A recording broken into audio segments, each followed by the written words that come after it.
Welcome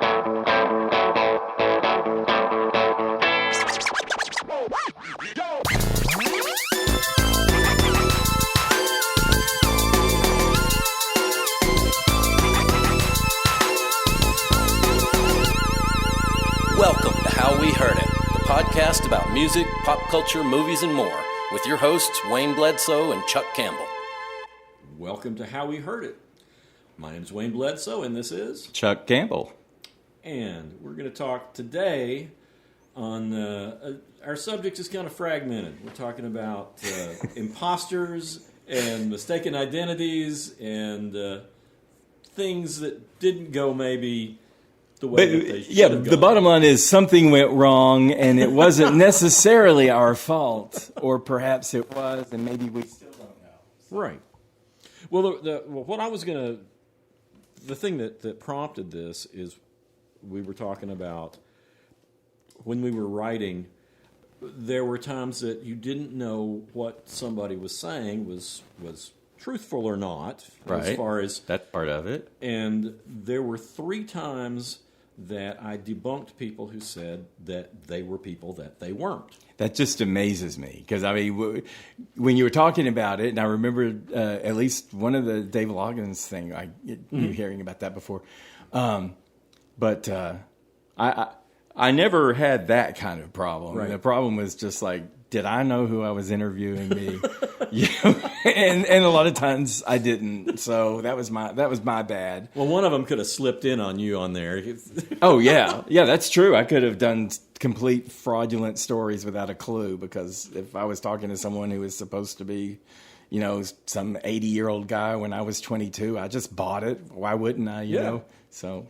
Well, the thing with me, the first one of these that I didn't write about. Somebody called me up, a woman called me up, and she said, my boyfriend is Billy Joe Walker Jr., and I'm beginning to think that maybe he's not who he says he is. And I said, well, Billy Joe Walker Jr., the guitarist? Yeah. And Billy Joe Walker Jr. was a session guitarist in Nashville. Okay. And there was a little period of time where Nashville was like beginning to celebrate their players, and they put out a series of great instrumentalists. Okay. And he had some albums out. And I said, how tall is your boyfriend? And she said, he's about 6'2", 6'3". And I said, well, Billy Joe Walker Jr. is about 5'4". Oh, okay. So you just happened to, all right. So that ended that one. That was simple. Wow. The next. So what did she say? Just like, okay, thanks. Yeah, pretty much. She goes, I knew it. So he'd been giving her a line. And see, that was the thing back then. You didn't have the internet. Right. So you couldn't just look up and see a picture of somebody. Right. And he was always, his credit was on tons and tons of albums. So it's just his name with no physical association or anything. And his name probably was Billy Joe Walker Jr. Right. Who knows? Right. I don't know. Right. But there was an easy person to pick out and say, that's who I am, because nobody really had seen his face that Who would know any, right? Right. And so you have to get some music nerd to tell you, no, he's 5'4" or whatever. He's a really short guy. Right. And then the next one was a guy called me up from a bar off in the 4 Points area, 5 Points area, whatever it is, over on Magnolia. And he said, I've got Billy Bird. In Knoxville. Right. I've got Billy Bird playing at my bar. And I said, Billy Bird, the guy that used to back up Ernest Tubb? He goes, yeah.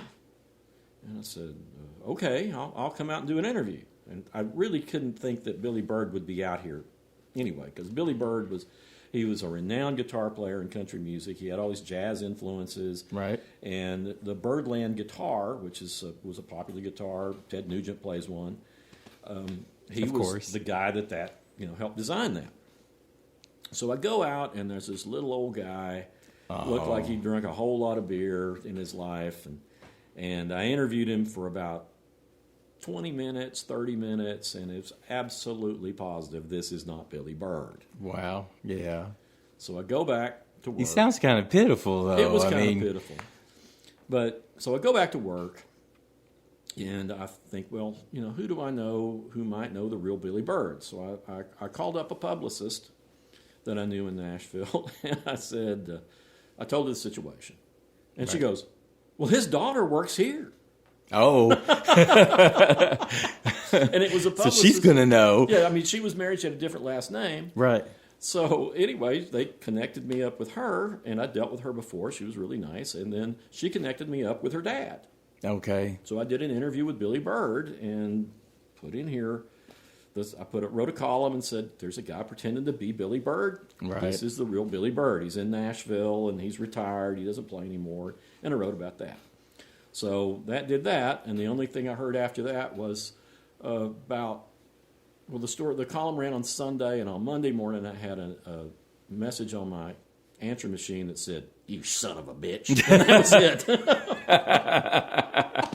it. You ruined his gig. Yeah, you ruined his gig. But the biggest one... Did you hear back from the club owner or whoever? Well, it was funny because I walked out... As I was walking out to my car, he came out and said, "He's not really Billy Bird, is he?" Oh, and I said, okay. "No." And if it seems too good to be true, it's not true. He was too young to be Billy Bird. Oh, okay. And he didn't know anything about Billy Bird's guitar style, really. I mean, I probably listened to Ernest Tubb and didn't realize Billy Bird is like this jazz-influenced great guitar player. So anyway, but then a guy kept calling me up and telling me he had Dave Loggins in his band. Wow, okay. And for those, Dave Loggins just died recently. But Dave Loggins had a hit in 1974 with "Please Come to Boston." Okay, yeah. He won a Grammy for Best Male Performance for that song. And basically, he was kind of a one-hit wonder as far as the charts go, except 10 years later he had a duet with Anne Murray called "You Needed Me." Okay. And they had a duet. He wasn't signed to a label then, but, and he had other songs. "Pieces of April," Three Dog Night had recorded that and had a minor hit with it. But what he did was he became one of Nashville's biggest songwriters. Okay. He wrote hits for Alabama. He wrote Wynonna Judd's first big hit, "She Is His Only Need." Wrote songs for Don Williams. I mean, just everybody. It's this huge list of people that he wrote songs for and had hits with. So he was a big deal in Nashville. Right. And the guy kept calling me up and saying he had Dave Loggins in his band. I said, "I bet you don't." Right. And he said, no. He had to change his name. He had to sell all this. He had to sell his identity. And this big story. Wow, yeah. And I had interviewed Dave Loggins when he came to town to write a song about the UT football team. I can't remember what anniversary it was. He also wrote the theme for the Masters, the golf tournament. Okay. Augusta is what that's called. Okay. And they play that all the time still. But anyway, I did this interview with him a couple of years before that and got along great. I knew all this stuff that he was surprised that anybody knew. So I called him up once this guy kept calling me. I said, "Listen, there's a fella I left on his answer machine. I said, there's a fella pretending to be you here, and you might need to do something about it." Okay. I didn't hear from him for about a year. And then I get a call on my answer machine, and it's Dave, and Dave says, "Wayne, I'm going to have to do something about this. This guy pretending to be me." I said... Then this was a year later. This is about a year later. Okay. And he says, "Can you meet me at..." And he gave me the name of a karaoke bar in Gatlinburg this Friday. Okay. So I went up and met him at a karaoke bar that Friday. He was already there. He was already talking to all the people there. This guy, the guy who was pretending to be him, who was burning CDs with I think they were titled "All My Best," Dave Loggins. Oh my gosh! And autographing them for people. Wow. He was recording people and telling them he was going to help them out in Nashville. He had concocted this incredible story about how he had been with either the Green Berets or some special forces and had been in Vietnam, and he had been nailed to a tree. He was in a wheelchair. And he had this big cockamamie story. You got to admire the ambition there. Oh, yeah. He had gone to this girl's, he had befriended this family in particular, and gone to this girl's school, into her class, and told all this stuff because she has this friend who's this famous guy. Right. So he had like this, everybody at this karaoke bar, he had convinced he was Dave Loggins. Wow. Even though he couldn't even sing. He said he had some story about how he'd lost his voice. Oh, so he didn't sing, or did he just warble? No, I mean, he didn't sing. He played a guitar, I think. Wow. But he had convinced everybody he was Dave Loggins. And they'd finally gotten suspicious, and they'd found Dave Loggins is from Mountain City, up near in the Tri-Cities. Right. And I think his mama was living in Kingsport, and they had contacted his mama, and his mama had him come up there, some of them. But Dave wanted to go and meet all these people to let them know, this is who I am, and he sang karaoke. Right. To prove he had to sing to prove that he was the real Dave Loggins. So, I mean, you're in this little bar in Gatlinburg, and here is Dave Loggins, one of the biggest songwriters in Nashville, who had this hit, Grammy winner, and he's singing, please come to Boston to this room full of people on karaoke to prove who he is. Well, and so the fake one wasn't anywhere around. No. The fake one had gotten wind of what was going on. So he went and was laying low. Yeah. But later, I did get him to call me back. The fake one? The fake one. Okay. Or either that, or I finally got him to pick up the phone. I can't remember, because somebody gave me his phone number. And I said, what happened? I said, why did you just start calling yourself Dave Loggins? He's like, I don't know. And I said, did somebody just sometimes say you looked a little like Dave Loggins or something? He goes, yeah, that's kind of what happened. Wow. And it was like he was just really, really apologetic and sad about it. And I thought, well, this guy won't do this again. And then about a year later, somebody called me up and said, that guy's doing that in Chattanooga. Oh, my God. Didn't learn, huh? He did not. Wow. It was crazy because, I mean, of course, Dave's a super nice guy, and he just wanted to get things fixed up. He had to get a lawyer involved, because this guy was signing his name. And burning CDs. And selling them or giving them out. Wow. But it was crazy. That was like a early version of catfishing, you know? Yeah. That's crazy. And it was so nuts. I mean, and Dave just didn't know what to do about it, really. And right. He well, what would you first. do? Yeah. I mean, it'd be easier now, of course, with social media and all that stuff for things to get, because everybody's shooting everything. So it'd be easier to bust something like that. But this happened in 2001. Wow. September 2001. And I looked it up, and I was just saying before the show started, I looked it up on my phone while I was at lunch today to find out when it was. And then you have the AI summary. Right. I typed in his name in quotation marks and my name in quotation marks to try to get that story. And the first thing that pops up on my phone from AI is Dave Loggins and Wayne Bledsoe wrote a hit in 1985, a number one hit.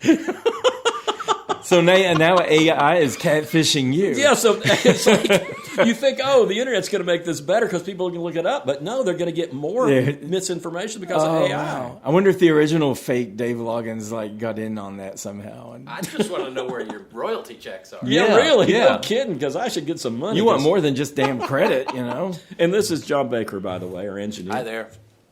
Hello, John. And I mean, I couldn't believe it. And I think that's the last time that somebody pretended to be somebody. But I wrote the story, and it ran. I forgot that it ran on the cover of our paper too. It ran on the cover of the News Sentinel, and it also ran on the cover of the Nashville Tennessean. Right. Where it was an even bigger deal because everybody knew. Of course, right. Yeah. Because he's a big deal there. Yeah. Wow. This just makes me rethink every awkward interview I had and whether it was even my fault or, because this could have happened. Well, I mean, there were things, people would tell us things. I mean, I mentioned Ted Nugent. Ted Nugent told me all sorts of bull. Right. Well, that's another thing is they lie too. Yeah. So not just people lying about them, but they'll lie themselves. Yeah, and you're not typing up to check whether they're telling you the truth or not. Right. But no, he told me a bunch of bull. Right. And I've had other people do that too. I mean, some people like Brian Wilson, they can't really remember. Right. So you understand. I totally sympathize with that. Yeah, if somebody asked us, what year did you do this, or some detail about something that happened 40 years ago, forget it. Yeah. So I don't know. I have to look it up or whatever. Yeah. But the people that just outright lie and know they're lying to you. I hate liars. I just can't understand how someone could just have the nerve to just start saying they're someone else. Yeah. And just try and convince people and get people in on the lie. Yeah.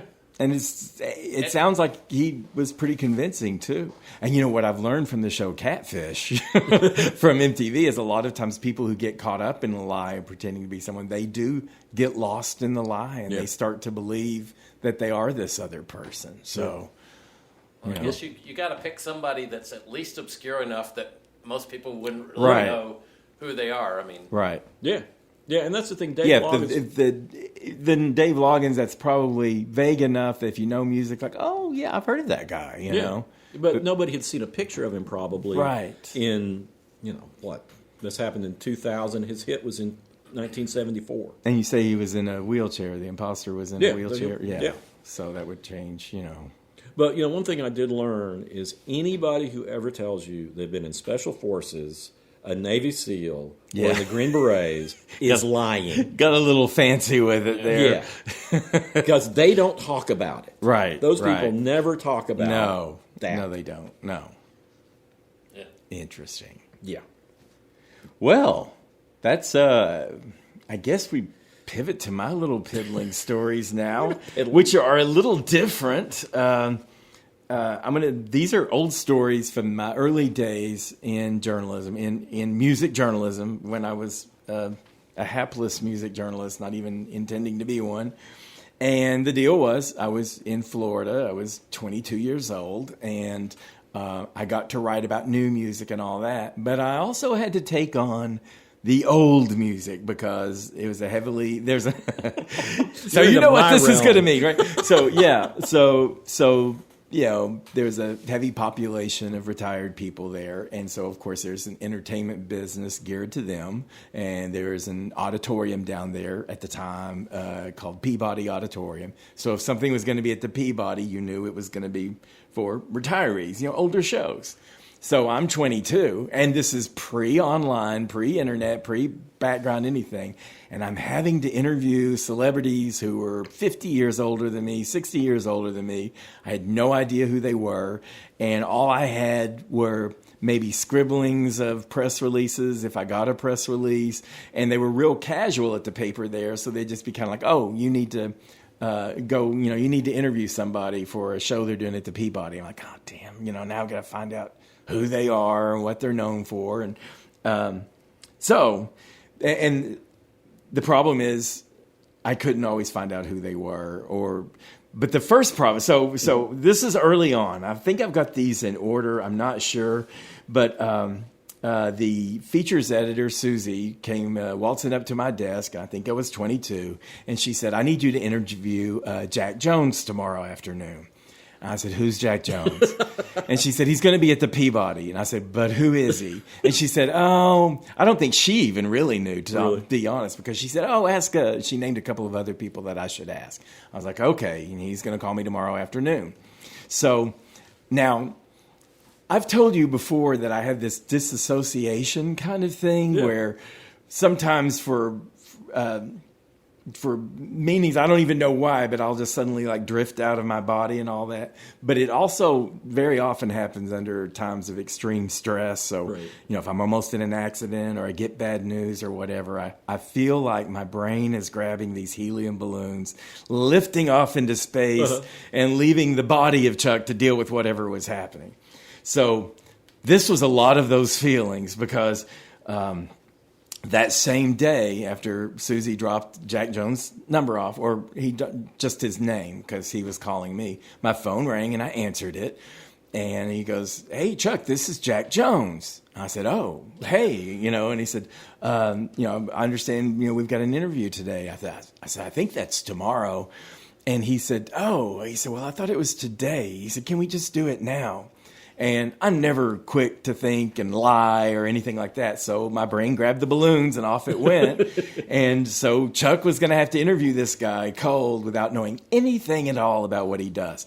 These Peabody entertainers, sometimes they were in theater or magicians or comedians. He could be anything. So here I am committed to interviewing a guy I don't know anything about who's a star of some sort. So, I just, I calmed down, and my panicky brain was off, in La La Land. So I just calmed down, and I said, okay.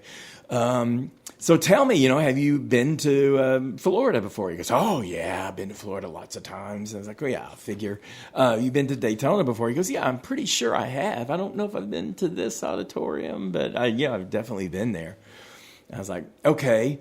How is your show going to be different this time? I'm just looking for clues. It's like, I don't even know. This is you playing I've Got a Secret. Yeah, exactly. With someone who didn't know he was playing a game. But I said, how is your show different this time? He goes, oh, it's pretty much the same. I don't change it too much, retool it a little bit. I said, oh, okay. I said, well, what's your favorite part of your show? He goes, oh, I love every part of my show. So he's like, no crumbs. So from beginning to end, he said, I like it. I love everything I do. And I'm like, oh my God, I'm losing. I've got to do. So then I said, what would you say is your fans' favorite part of your show? And he said, oh, that's definitely when I sing the theme from Love Boat. And I was like, ding, ding, ding, ding. So it took me all that time. It's like, okay, he's a crooner, he sings the Love Boat theme. I can go with this. So, and he was totally nice. He never had a clue. And the interview went fine. And, I gave a superficial little sing crooner. Jack Jones is coming back to Daytona, blah, blah, blah. So I got through it. But that was a scary one. Right. And they weren't done with me, because then they turned around and they gave me Mitzi Gaynor. And Mitzi Gaynor, which I felt like I may have heard her name, but it may have just been the name Mitzi before or something like that. The only thing I knew about Mitzi Gaynor, too, would have been at that time, she had been on the Hollywood Squares at some point. Oh, okay. And, a lot of people who are on those things, it's like, they're a celebrity for some reason, but you don't know why. But you had no idea why they're a celebrity. Right. So I would have been with you on that one. Right. Well, Didn't she sing I Will Survive? Yeah. That's exactly it. No, that was Gloria Gaynor. Yes, Gloria Gaynor. Mitzi Gaynor, I think, she was on. She'd been in South Pacific. She'd been in South Pacific, but here's the problem. Okay. So I'm trying to figure out who Mitzi Gaynor is. I don't have a press release again. Right. You don't have internet. I don't have internet. Right. We were working on a computer system, so we were that far along. We weren't on typewriters or anything like that, but it was all self-contained, so there was no access to. So I'm like, all right, I got to figure out some stuff about Mitzi Gaynor, and I had a little time to work with it. So I talked to this woman, very funny woman in the newsroom or at the paper, known for drinking during the day. But, I said something about, you don't know anything about Mitzi Gaynor, do you? And she goes, oh, yeah, she's been in these movies based on, Broadway plays, musicals. I was like, oh, cool. I said, like what? And she said, oh, she was in Oklahoma, and she was in Carousel. And I was like, okay, I've heard of Oklahoma. What are some songs? So she's giving me songs from Oklahoma and from Carousel. And I said, okay, I got something to work on. So I'm back at my desk, and I'm working away, and I'm talking to a couple of other people who are there. And I'm like, oh, I'm getting ready for my Mitzi Gaynor interview. And I'm like, oh, okay. And they were older, so they had heard of her. Maybe they saw her on Hollywood Squares or whatever. And then someone brought in the press release, said, hey, you may need this. And I look at it, and it said that she was in Oklahoma, and she was in There's No Business Like Show Business with, I think, Marilyn Monroe. Right. And I didn't see anything about... No, not Oklahoma, South Pacific. Right. The press release said Mitzi Gaynor was in South Pacific, and There's No Business Like Show Business. Okay. No mention of Oklahoma, no mention of Carousel, which, as it turns out, was Shirley Jones. So Mitzi Gaynor was never even in. And when I got that, before I talked to Mitzi Gaynor, I got that cold chill. My hands were grabbing the balloons. My brain goes I got up. the right stuff. Yes. It's like, oh my God, I don't know how to double check this. And finally, I worked it out with a couple of the older gals there who, said she was definitely in South Pacific. She did wash that man out of my hair, and she called. And it went well. She was very charming. I think she was a native of Hungary, so that was cool. Found out these things about her, and we talked about Oklahoma. And then she brought up things from there because, I at least had some idea of who she was. But there's an interesting footnote to this, which I don't even know if it belongs here, but there was an Italian restaurant near me on the beach, and it was run by this lady I knew, and she was from Italy, and it was a northern Italian restaurant, very famous, and Mitzi Gaynor and her husband came down there after their show in Daytona. And and her name was Aurelia, and she said, "Oh, Mitzi Gaynor come to my restaurant with her husband." And I said, "Oh, really?" He said, "Yeah, and he paid for it, and his name's Mitzi Gaynor too." So I thought that was sweet. She thought that they were both named Mitzi Gaynor because the husband used the wife's credit card. But anyway, Mitzi and Mitzi. Mitzi and Mitzi. If I should go on here, do you want me to just keep going with this? Well, I can interject this. Okay. The person from that generation I interviewed that was great was Rosemary Clooney. Okay. And I knew about Rose. I had George Clooney's aunt. That's exactly right. Okay, yeah. And she was surprised that I knew about her because I sounded young and of course I liked that generation of music. But she said, "Oh yeah," she says, "all these young people come up to me, all these young women come up to me and say how they love my music. They've never heard my music. They just know I'm George's aunt." She was a sweetheart. She was great. That's interesting because my next interview here was Debbie Reynolds. It's like, all right, I know this name. I've seen her on TV. I know she can sing and dance and whatever. Don't necessarily know exactly what she's done, but at least there's some initial familiarity. And and I got a press release of her, so that was nice and professional and plenty of time to get my questions ready. So I was excited about talking to Debbie Reynolds. No grabbing balloons and floating away or anything like that.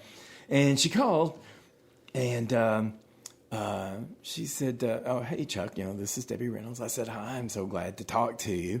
And she goes, "Chuck, you sound very young."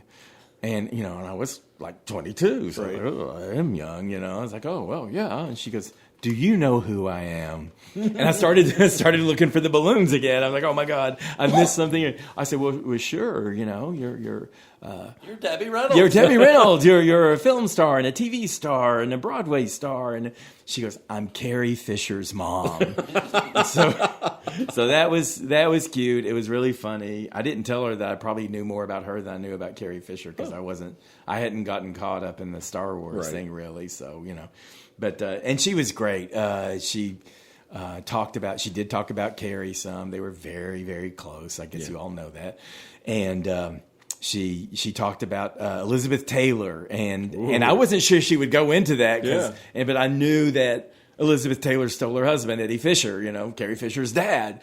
I said, I just kind of tiptoed around it. She goes, "Oh, yes, I tell everyone that my husband sailed down the Nile," because she was making, Elizabeth Taylor was making Cleopatra so she laughed about it and said that she and Elizabeth Taylor are friends and blah, blah, blah, and they've both been through husbands. And I think Eddie Fisher was like husband 3 or 4 for Elizabeth Taylor, and she wasn't done there. So, but it was a great interview. Well, she seemed nice. She was very nice, very on top of it, and I had accurate information on her, so I didn't have to float all the way away.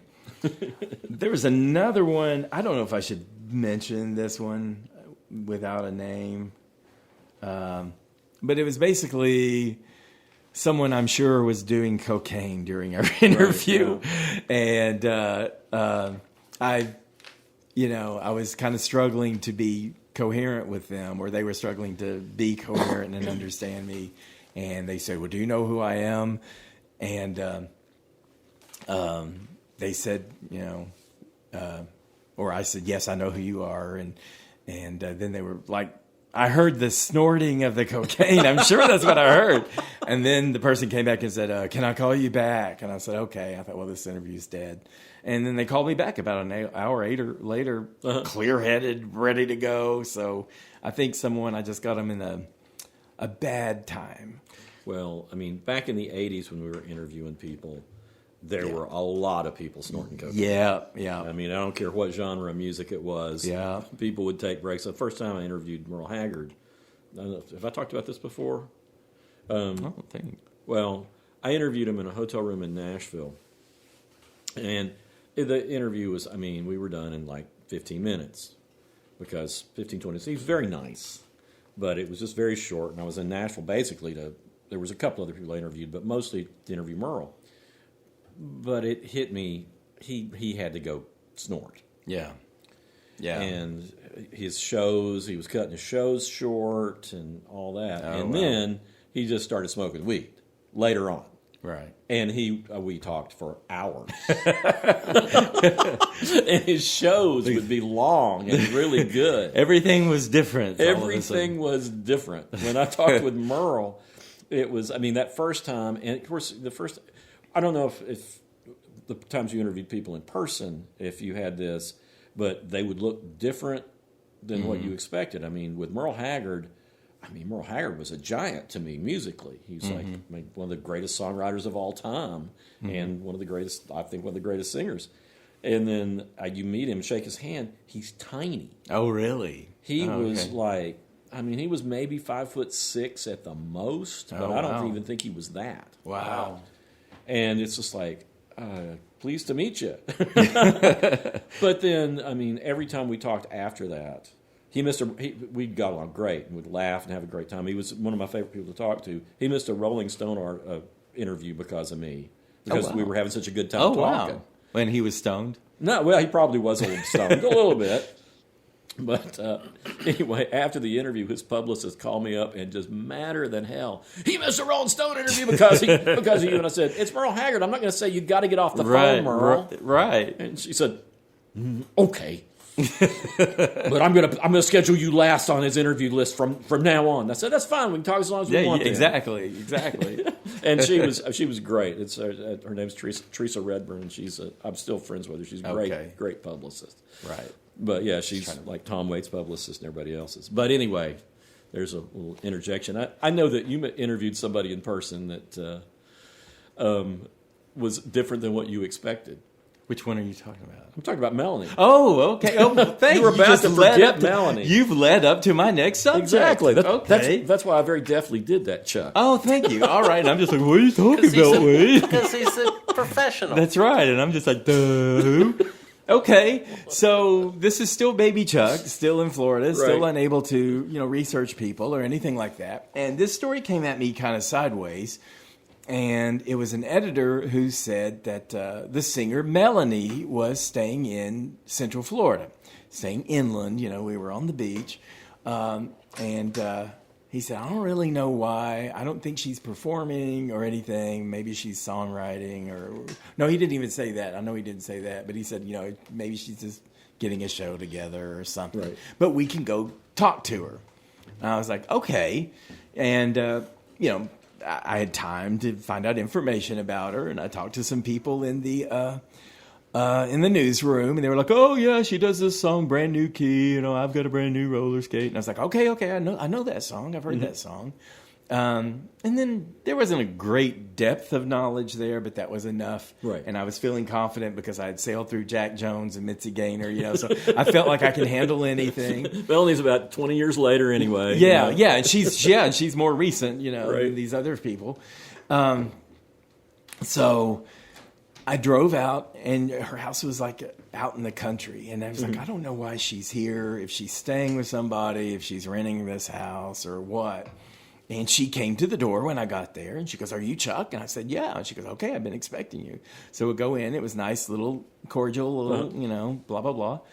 And it got weirder and weirder because when I was talking to her, she kept talking about her songwriting this and her songwriting that. And I thought, oh, she must do a lot of songwriting too, I guess. I don't know. And she, at some point, now, I've got my hands on the balloons right now. I don't know if I'm completely out yet, but I'm ready to float off if I need to float off. But I may have said something. I don't know exactly what happened, but I may have said something, and she talked about Melanie in the third person. Right. So she was talking about Melanie and Brand New Key, and I thought, oh, shit, this is not Melanie. This is Melanie's songwriter, So I thought, well, how am I going to do this now? Because I thought I was interviewing Melanie, and she looked like I thought Melanie would look. She was heavier and older than the last promo pictures, but she looked like the same kind of hair, and everything looked the same. But I thought, oh my God. And so we were talking, and she kept talking about songwriting this and songwriting that. She's like, I'm thinking, she's not talking about performing at all. And she just talked about Melanie in the third person. This isn't Melanie. This isn't Melanie. And I don't know how to steer this vacation. Yeah. This interview. Right. And then I don't know how I said it, but I said something to the effect of, well, is Melanie here with you? And then she started acting weird, and so now we're both weirding out, and I'm like, is Melanie here? Do you see Melanie in the room? Do you see Melanie in the room? Yeah, this is like a seance. Yeah, and the thing, and what I thought when I could see she visibly was not happy about this question, and I thought, oh my God, I've insulted her, because she's a songwriter and we're supposed to be talking about songwriting. I'm like, but I want to talk to Melanie, So she's offended that I'm not appreciating her skills, her songwriting skills, and I just want to talk to the singer. And of course, she's thinking, this guy doesn't know who I am. This is like, and we were out in the middle of nowhere in Central Florida, and she had said something. She was just staying there for a while. She eventually moved there, though. I mean, that's where. That's where she died. I think she was living in Florida. Oh, okay. Yeah. I think she was from New York or something. She was so insulted by your interview. It killed her. Oh, I'll have to look that up. See if it happened like right after the interview. But and I was full attached to the balloons and far away at this point. And I don't remember how we wound it down, but it just kind of okay, I think we're done here. We both sort of came to this agreement that we were done there, and I left. And I talked to the editor and said, I guess it was just her songwriter or whatever. And he goes, it's supposed to be Melanie. And I looked it up, and it's like, oh, Melanie wrote all of Melanie's songs. So she was both people. And I wonder why she was talking about herself in the third person. I don't know. And, she was a little weird. I'm not saying she's the weirdest person I ever interviewed, but she was a little weird, and she was probably spooked, and she was in her house. Right. And, and I was this strange kid who showed up at her house, and somehow we just went one wrong step and then the other wrong step, and we were just going back and forth, into catastrophe. But at the end of the day, I thought, how am I going to write a story about this? Because I'm still not 100% positive I talked to Melanie. I think it was Melanie. But how can I write a story saying Melanie's alter ego, Melanie? Yeah, Melanie's not real. So anyway, the editor said, we don't need a story. So that was the end of it. Because, he knew she wasn't performing, and that's normally the tie-in when you do a story. So it was just a story to do catch up, and screw it, we don't need this story. So I got free with that. The only time that I can think I did an in-person interview and I was like that kind of weirded out, and this is not a performer, I had I can't remember what the show was that had been on television. It was something about multiple personalities. And this woman called me up, and she said, I have multiple personality disorder. Oh, okay. And and I'd like to talk about it. And her name was Melanie. No, it wasn't Melanie. Could have been one of them. I can't remember how many personalities she said she had, but it was at least 6 or 7. Right. And anyway, so I thought, well, what the heck? Let's go and talk to this woman. So I drive to Pigeon Forge to an insurance office because she was an insurance agent. Wow. Okay. And she starts telling me about the different personalities she had. One's like a kid, they always have, and then there were these other ones. And then she started. She told me all about she was abused as a child. It's kind of the classic thing. And I don't know if she's making this stuff up just because she wants attention and she just wants to talk to me. Right. You don't. Right. You don't know. You have no idea. But she told me this big story about how her father was so abusive and all these horrible things. Yeah. And I don't know whether or not she's telling me the truth or she's just having fun, maybe screwing with this reporter. Right. Or maybe she thought she was telling the truth, but not telling the truth. So. But at one point she says, and I could tell there was something different. She goes, and she said some name. I'm the one the other ones can't hear. Do you want me to?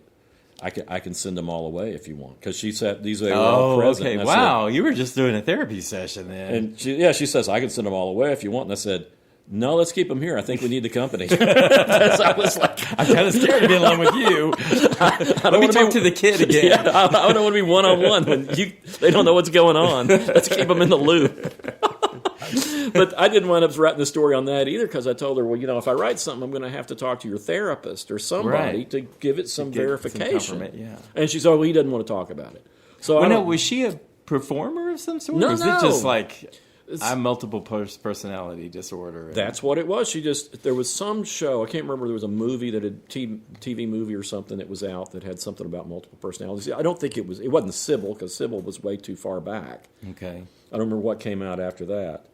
But it was in the news, and she called up, and I happened to pick up the phone. Right. Because I picked up the phone more than other people. Right, yeah. Yeah, I was one of those, whenever the general outside phone was ringing, I wasn't picking up those calls. Yes, that's one of the reasons I think I picked it up more than you did. You would talk to anybody, would. No one else wanted to talk to anybody. So. Yes, and I was like, if somebody was angry, a lot of times they would send them to me, because I could get them laughing and relax them and stuff. Yeah, we had a system for that in Florida. It was called Nut Call. and every day a different person would be assigned nut calls, and they would just there was a big dot on the board, and they would just move the dot down, and one day it would be your day to get the nut calls. What's the best nut call you ever got? I think I actually got a pretty good story at it, but it was like real freaky at first. But Publix was running a game, and they were giving cards to people who were coming through the line, and it was matching the Wheel of Fortune. So you would win so much money if the Wheel of Fortune solution puzzle was on your card for the day specified. And somehow Wheel of Fortune or the Publix got the names mixed up, or the days mixed up, and they had printed a bunch of cards that were winners. So because actually Wheel of Fortune was showing on 2 different times during the day, very popular with the retirement population. And so they had like a 5:00 show and like a 7:30 show. And they were talking about the 7:30 show, but the card didn't say anything about it being the 7:30 show. And the 5:00 show had these winning puzzles. So Publix was like, they were going to go bankrupt if they had to pay him out. Yeah. So that ended up being a story I covered for a while. But when I first started getting on a nut call, it's like, I won the Publix game, and they're not giving me my money. And so I had to cover that, and I was like, oh, God, why am I having to deal with you and everything? Right. But it turned out to be a pretty good story. So the one I got, I think I was still a copy clerk, and I was answering the phones at night. Okay. Lord, that's no. when the nut calls come in. No. It was just like, as far as I was, because our newsroom closed. Well, that's the way it became later on. But back then, there was somebody in the newsroom 24/7. Right. And like I was the only person there for a while. Right. And I'd pick up the phone and answer it. I mean, and one guy called me up one night and he goes, I need to get a photographer out here.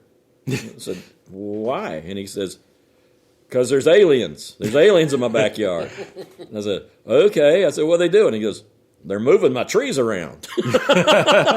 Oh, we'll need to get someone out there right away then. Said, well, go out and tell them to move them back. Did you say, is this Dave Loggins? No. It's a guy, yeah, really. But it was funny. I mean, I got the guy laughing. He was, he was having a psychoactive moment. Right. But he was seeing his trees moved around, and he was concerned at first. And then we started laughing, and I got him, in the middle of the night. He was like chilling out, and it was better. Right. But it was funny. Cool. They're moving the trees around in my backyard. Well, was he far out of town, or was he close enough you could send a photographer? Some of the photographers would love to go on an assignment like that. Oh, yeah. There were those. Well, there were times that you just said, oh, yeah, this is something I'll do because it's kind of crazy, and, we might as well try it and see what goes on. Yeah. Well, I have another just rando story that I hope I had correct identity at the end because it was really cool if it was correct, and I think it was. But And that is the Bangles. Uh-huh. They came to Daytona during spring break, and I knew who they were. Right. And they were popular, and they had already released their album with "Walk Like an Egyptian" and all that. Right. So they had already been on that wave, and it was during spring break, so they had like a last minute booking into Daytona to the Ocean Center, which is a big concert venue, and it was totally last minute, so I couldn't even get an interview in time to get it in print. But as it happens, I had reviewed their new album and gotten that in print. So the manager said, "Oh, you can come meet them during sound check." So I said, "Okay." So I went to the Ocean Center, and it was there was an opening area like on the beach side of the Ocean Center, and they were all there at a table, and I talked to them, and it's cool. I got to talk to all of them, and then I talked to the manager again. They all left, and I talked to the manager again. He said, "Oh, you can hang out if you want to watch some of the sound check." And I was like, "Oh, okay." And so I was hustling back to the stage, and this door flew open in front of me, and out come the Bangles, and they all had their backs to me.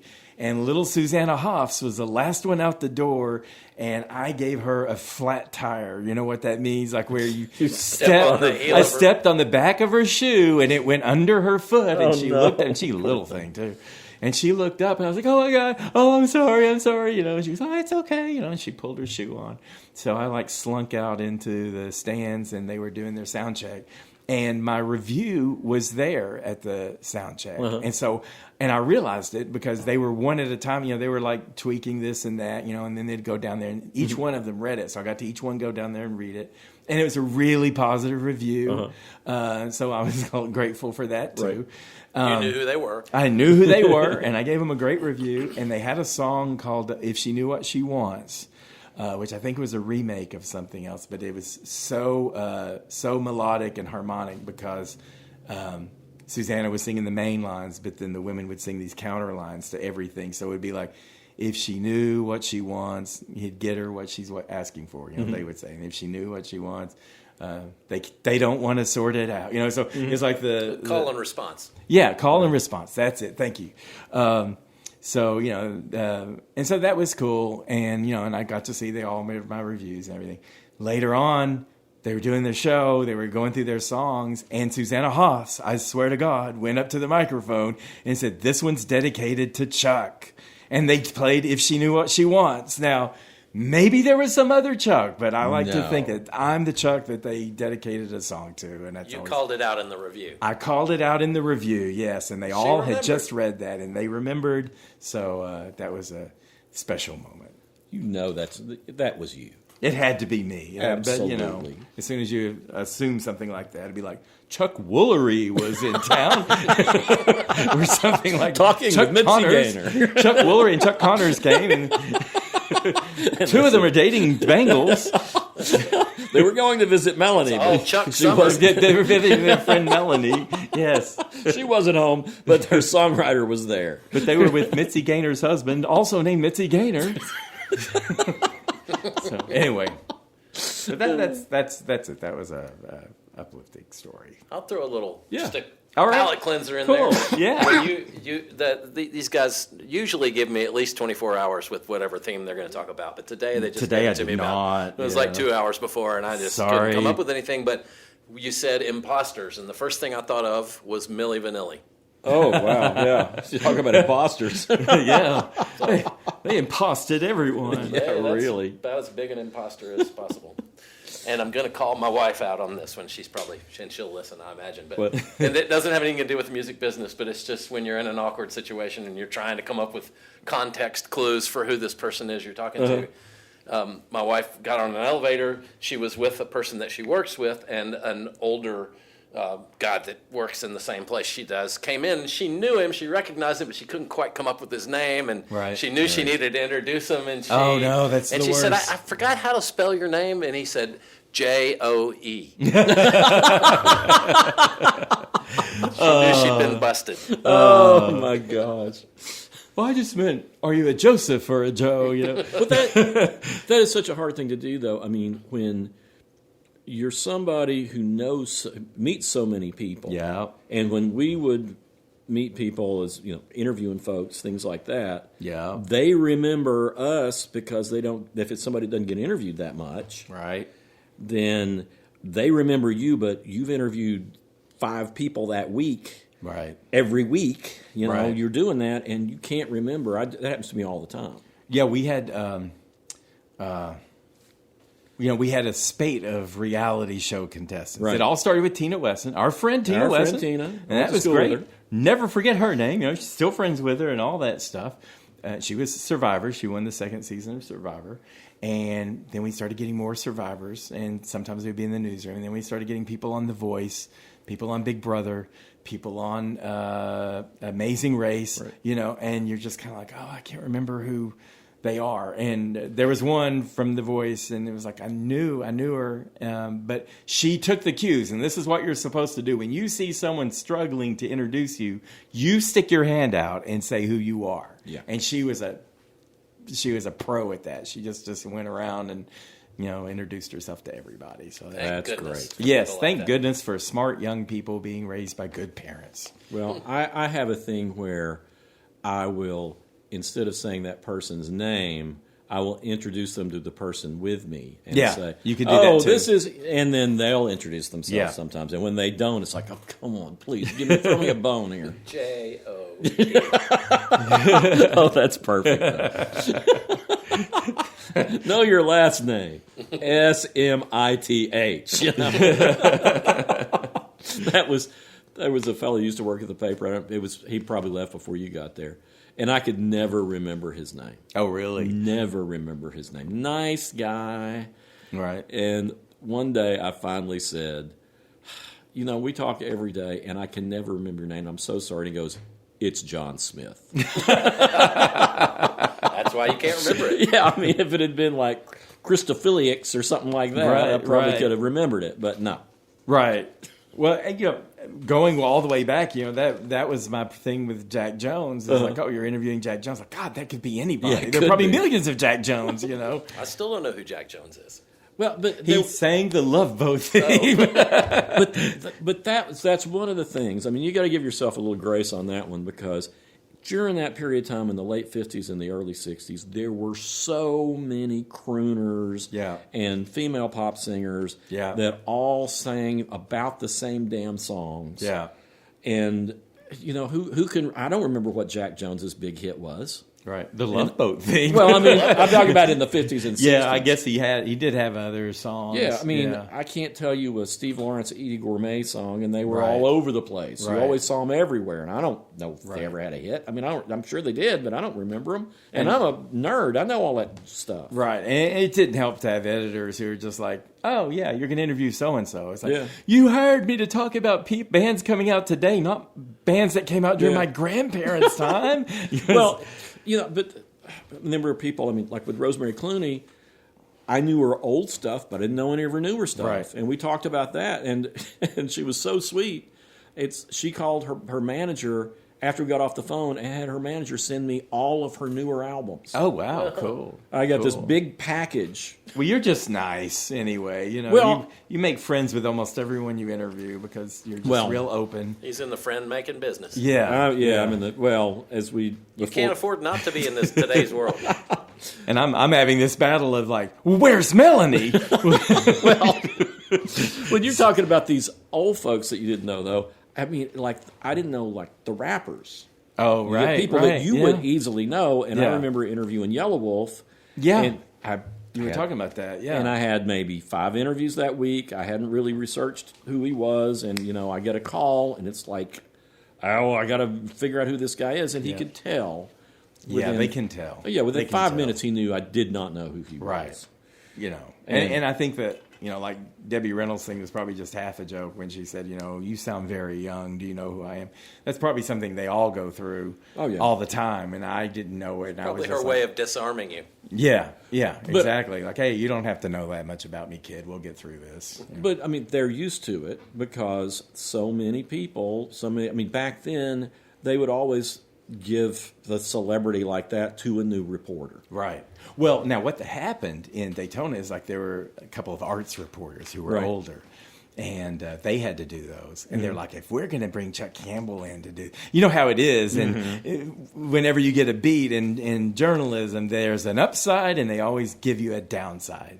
So, and that was it. They didn't want to talk. You know, they wanted to do art stories and stuff, so they didn't want to talk to Jack Jones and Mitzi Gaynor. So there's like, you give that to Chuck. And it was like just the worst thing they could have done. But it all worked out. It's earning your stripes. Earning your stripes, the hard way. Well, you know what is, and I'm sure you've had the same experiences sometimes, when you talk to somebody and they expect that you don't know who they are. Right. And then you know everything about them. Right. And they are just like, oh, thrilled. okay, Yeah. I'm going to talk to this person for an hour. Yeah. Where they'd only slated 15 minutes. The first time I interviewed Dizzy Gillespie, it's like they specifically told me, you have 15 minutes.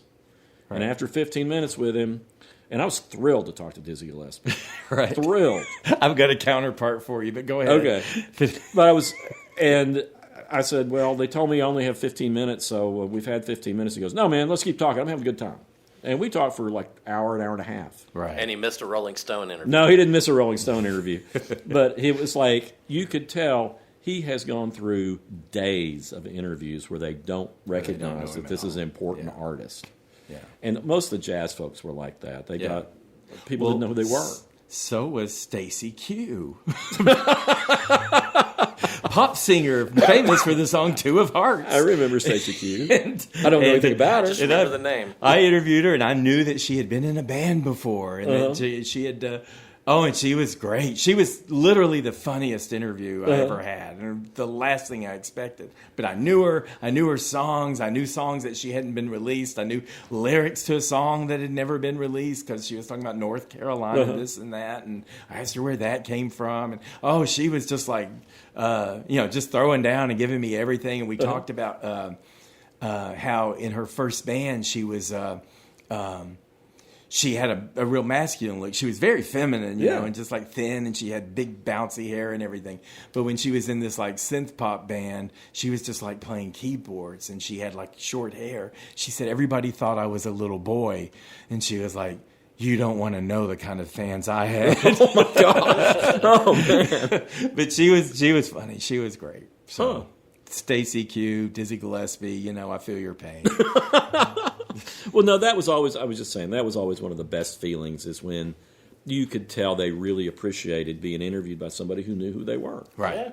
Yeah, sure. I mean, I've talked about Kirsty McCall before, and she was the first person who thanked me for knowing who she was and not asking stupid questions. And it was like, that made me feel better than anything. Right, yeah. And, I mean... It's a real connection, you know? Yeah, and that was, I mean, I'm sure you had the same thing. It's like you found a connection and you connected as human beings. Right. Made a friend. Yeah, right. For at least the time you were talking. But I bet they remember, too. Sometimes. Yeah. I mean, as I've said before, I think on here, it's like when I would get to my stock question of what's been written about you that's wrong or what misconceptions are out there about you, they would remember, oh, it's that guy. Oh, you again. Yeah, that guy. Okay.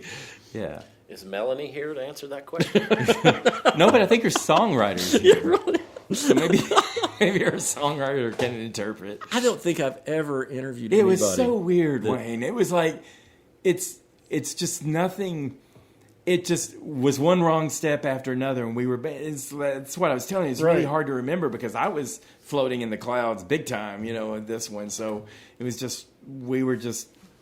I don't know what was happening. I think she might have been playing with me a little bit at first, but then I took it somewhere that she wasn't expecting to go, and then we were both just like, just on other planets at that point. Well, I've never not knowing who each other was. I've never interviewed anybody who referred to themselves in the third person. Right. Well, that's what I thought. Weird. I thought, well, why would you? Because Wayne doesn't do that.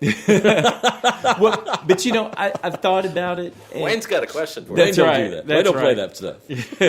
I think that probably the most rational thing I can think of to explain it is that she was talking in that she's in a writer's headspace. Yeah. And that's different from a performer's headspace. Right. You know, so she was talking probably about, you know, writing songs for Melanie the singer, you know, and blah, blah, blah. And the way she said it sounded to me like she was writing songs for Melanie, and she's not Melanie, you know. I can see that. Well, my friend Roger Moore, you remember Roger used to work at the Sentinel. He worked at the Orlando Sentinel later. And he interviewed her at some point, so you should compare notes. Oh, okay. I'm sure his are probably... We'll have a Melanie addendum episode. Yes. Yeah, and he'll probably say, yeah, she talked about this one weird guy who came to her house one time and she was really scared. He called himself Chuck in the third person. You know, and I was scared of that, too, because I was scared of, like, we're in the woods. She may be alone, and I'm this young guy. Yeah. So I was scared that she was scared of me, you know, Right. and then that probably came across. It came kind of like the beginning of Barbarian, you know, where you're not sure who the bad guy is, and it's like, oh, they're both scared, and they're both also suspicious. So, Well, this reminded me of so many movies that I want to recommend, but I want to recommend something I saw recently, but that makes me think of the movie Creep, too. okay, yeah, you talked about Creep. Yeah. Creep is a great movie. It's just like, oh, shit. Well, this stuff happens in real life. Yeah, So. yeah, sometimes. Oh, my God. All right. Well, you want to move on to recommendations? This was an interesting topic. See, it turned out. I'm just like, don't even have any notes at all. I think you just need to find a direction and start going and go. Yeah. Y'all got enough stories. Yeah, I know. Sometimes you don't remember them until you start talking. I know. Well, that's what I had managed to put Melanie out of my mind several times, and you've brought her up over the years. You know, 'cause I it's love that story. You know, you always say, "Oh, you remember, you know, when you were interviewing Melanie, but you didn't know if it was Melanie." And it's like, "Oh, why did you have to remind me of that?" I, you know, finally was healed. And I think it's great. you pick the scab every time. So, but now I've got it out there. Okay. and it is what it is. You've purged it. It's gone now. Chuck Yes. has questions. yes, exactly. He does. Is he here in the room? I don't just think wish he so. thought I to think say- I saw him flying out the windows with some balloons in his hands. Oh, gosh. So you got recommendations? Oh, yeah, I got recommendations. Have you figured any out yet? I'll get there. I know the movie I'm going to recommend. I don't know the music yet. You want to start with movies then? Let's start with movies. Okay, why don't you go first? Okay, I'm going to start with The Wild Robot, which is a children's movie. Okay, yeah. It's out right now. I saw it in 3D with my 7-year-old grandson, and it's loads of fun. It is. It has a nice message to it. It's very standard kind of kid thing. The plot of this is a robot wakes up after it's obviously crashed on this island someplace. It looks like the Pacific Northwest or something. Mm-hmm. And during the pursuit, while it's trying to get away from animals or whatever, it falls into a nest and kills the mother bird and breaks all her eggs except one. And the robot ends up raising a gosling. Okay. And has to try to train the gosling, figures out, okay, this is what goslings are supposed to do. This is what geese do. They fly to they make their migration, and she raises this gosling and makes friends and enemies with the various animals. And, of course, everybody eventually cooperates. And it's really sweet. It's beautifully, beautifully illustrated. Okay. There's a part that really stood out to me in 3D that was gorgeous, where the robot has been sedentary for a while, and moss is growing on the robot, and little blooms of moss, and it's beautiful.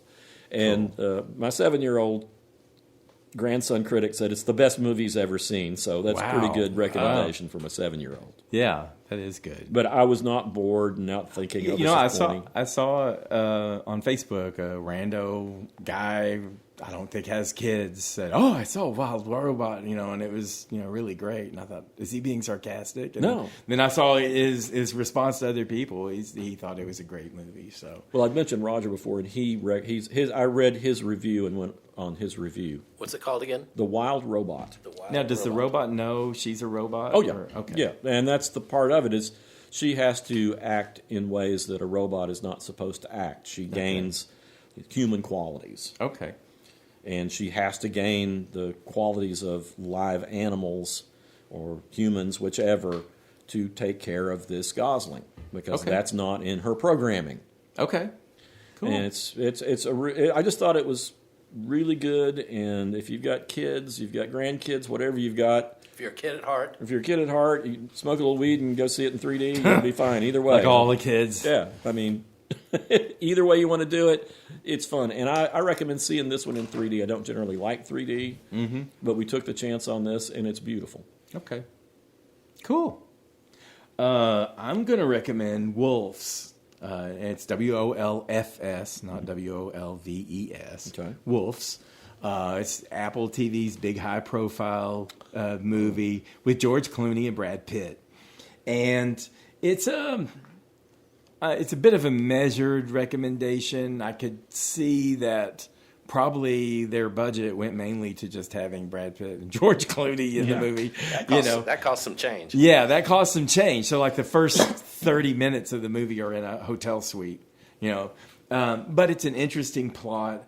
There's a woman who's like a district attorney for Manhattan. It's set in New York City, and it's an overnight movie. It's like things happen. And, it's a snowy night in New York, so it's very atmospheric. And the district attorney for Manhattan, she, who played her? Anyway, she, why do I do this? I always go back and look. Amy Ryan. She had this kid, this young man in her apartment, Austin Abrams, in her hotel suite. And something went wrong, and he was high, and he was jumping on the bed in his underwear, and he fell, and there was a disaster. And she needed a fixer.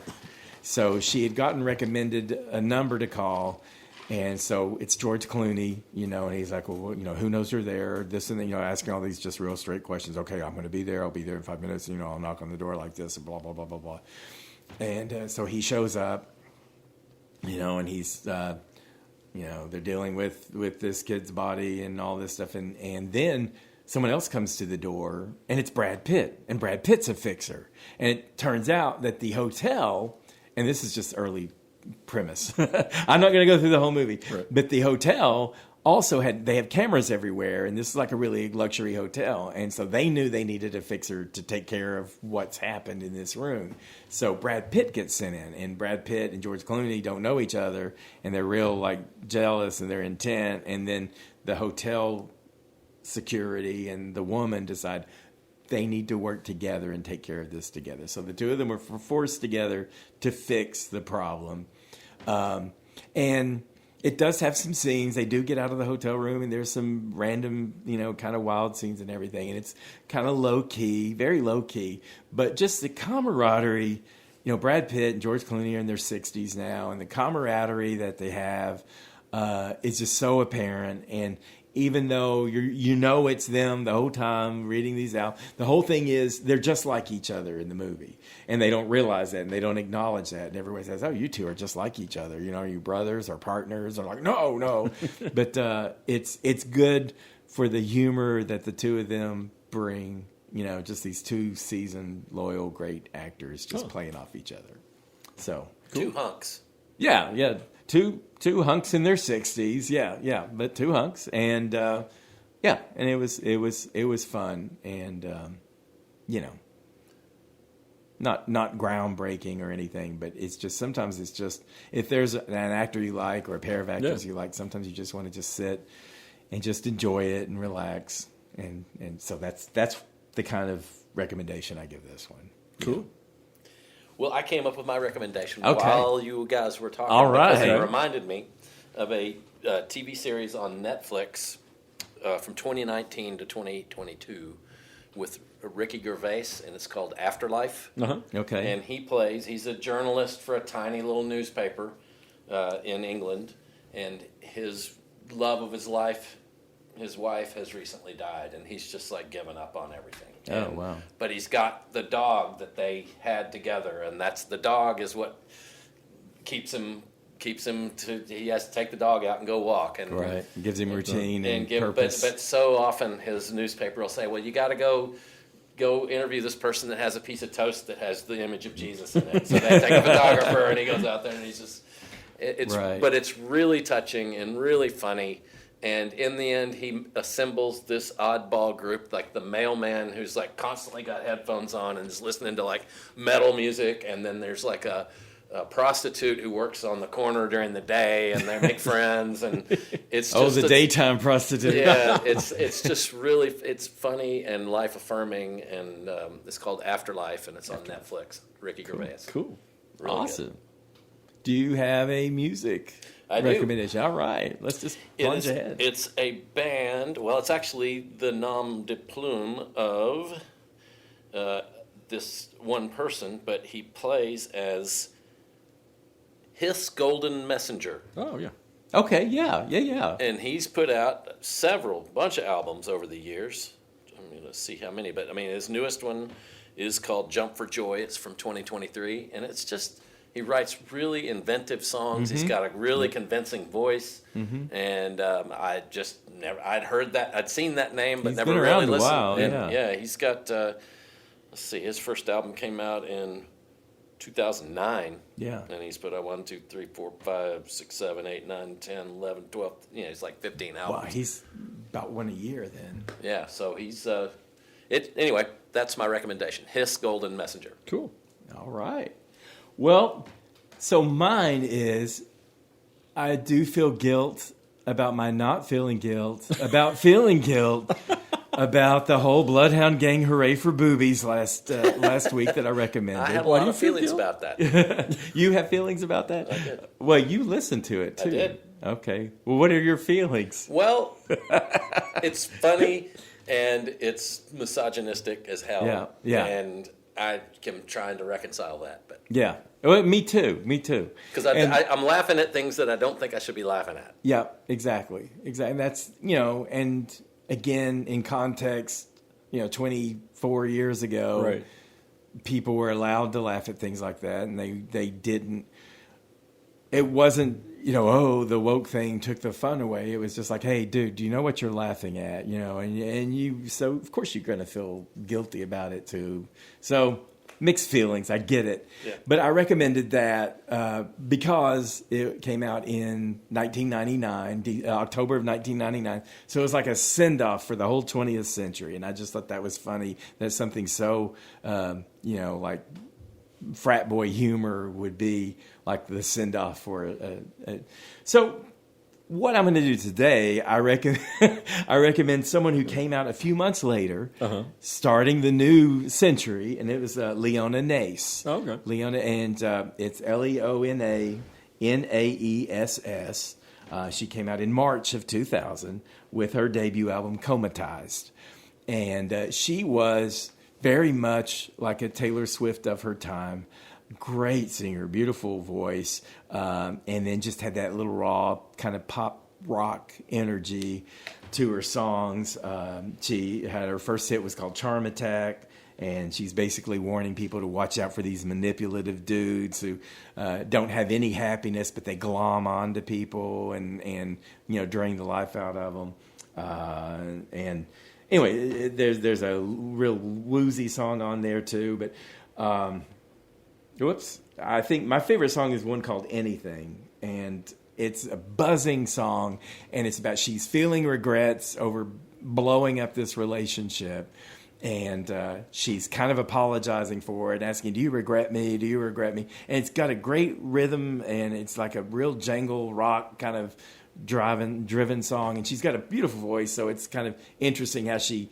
a lot of times it's hard to work a beautiful voice into a rock arrangement. Sure. But it works in there, and anything. It's like one of the lines in there is, "When I open my eyes, I'd give anything to see you," and it's just really sweet and kind of bitter. And anyway, I thought this is more of my type of music, and she came out right after Hooray for Boobies, so that straightened me up, and it got me right on the path again. So I had my bad, Christmas of the end of the year, and then she got me right back on my feet. On the righteous path. On the righteous path righteous again, path. supporting women and women talent and women artists.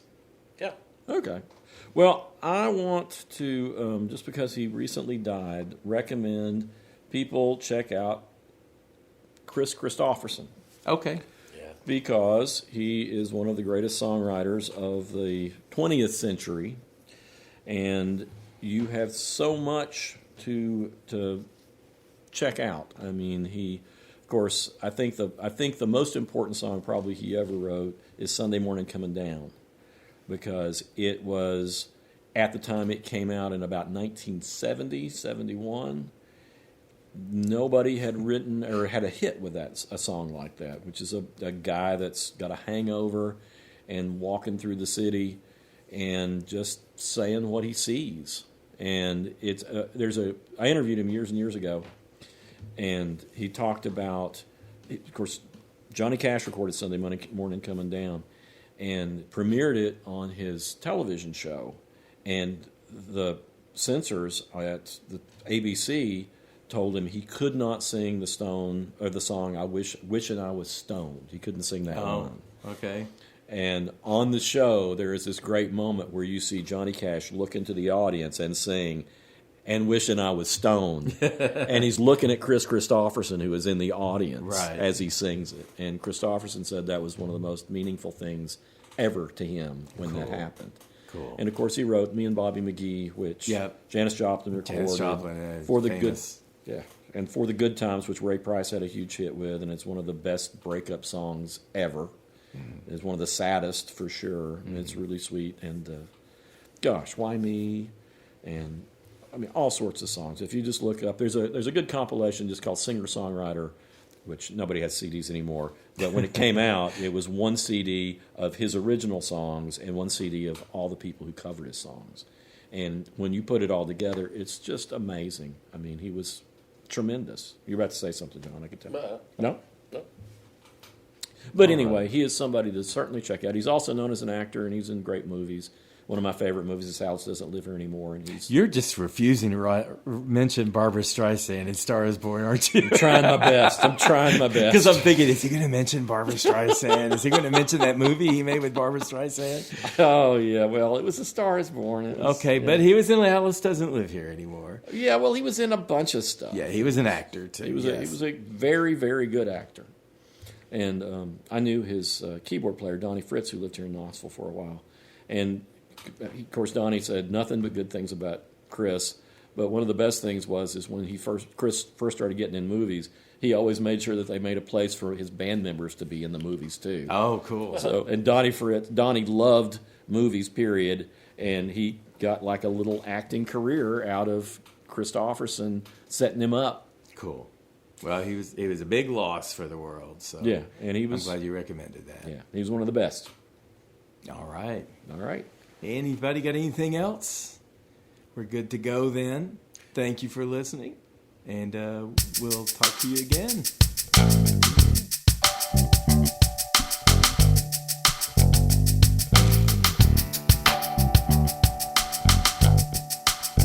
You've been listening to How We Heard It with Chuck Campbell and Wayne Bledsoe, a podcast about music, art, culture, movies, whatever they want to talk about. How We Heard It was recorded in Knoxville, Tennessee at the Arbor Studio by John Baker. If you believe you've been abducted by aliens during listening to this podcast, we take no responsibility for that. How We Heard It is a Tear Owl production, and if you'd like to reach out to Chuck or Wayne, send an email to howweheardit@gmail.com. Come on back next week and we'll have another show for you.